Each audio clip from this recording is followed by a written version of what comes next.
भाई ब्लॉग, आप सबका स्वागत है हमारे इस ब्लॉग चैनल में। तो अभी हम लोग आए हैं दिल्ली के एक प्रदर्शनी में और हम आपको दिखाना चाहेंगे। और अभी नहीं हुई है और अभी जा रहे हैं। अभी एंट्री करेंगे तो हम आपको दिखाते हैं बढ़िया से। और हम लोग ये रही फाइनली एंट्री। यहाँ पे हो सकता है टिकट लेना पड़े हमको अंदर जाने के लिए।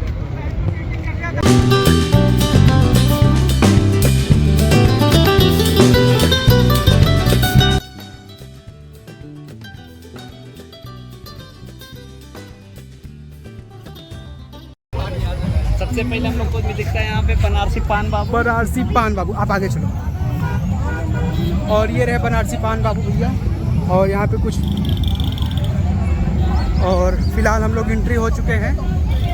लगी हैं जो कि नॉर्मल है दिल्ली में नॉर्मल है। और भाई दिल्ली तो नॉर्मल नहीं है। यहाँ पर लड़की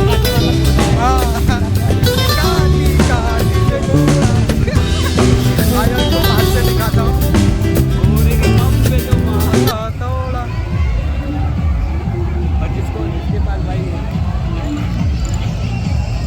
भाई, यहाँ पे शेर के मुखौड़े भी हैं। पूरा महक रहा है। दोनों भाई वो गलत हाथ उठा ही लेता है एक बार। भाई आपको भी कॉल करना है तो आ जाइए दिल्ली। कौन से मार्केट में? बड़ौदा में। तो भाई ये देखिए बच्चों के लिए है। और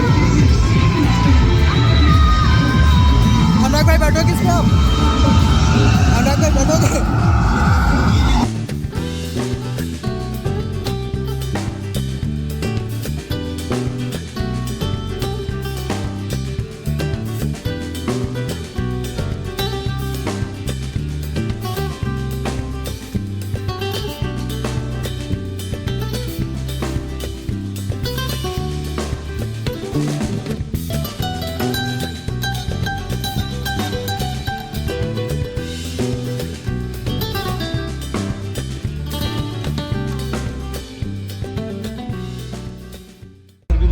दोस्तों हमने पुलिस वाले से परमिशन मांगी ड्रोन उड़ाने के लिए। तो हमें परमिशन नहीं मिली ड्रोन उड़ाने के लिए। और हमने बाहर से ही कुछ शॉट ले लिए हैं ड्रोन के। तो हम क्या मानने वाले थे, हम नहीं लेते। हाँ तो भाई ले लिए हमने कुछ बाहर से शॉट। तो आज का ब्लॉग यहीं पे ख़त्म करते हैं। हम आपको अभी ड्रोन शॉट दिखाते हैं लास्ट में। तो जल्दी मिलते हैं आपको नई वीडियो के साथ। इसी तरह हमारे ब्लॉग में बने रहें। तब तक के लिए बाय बाय।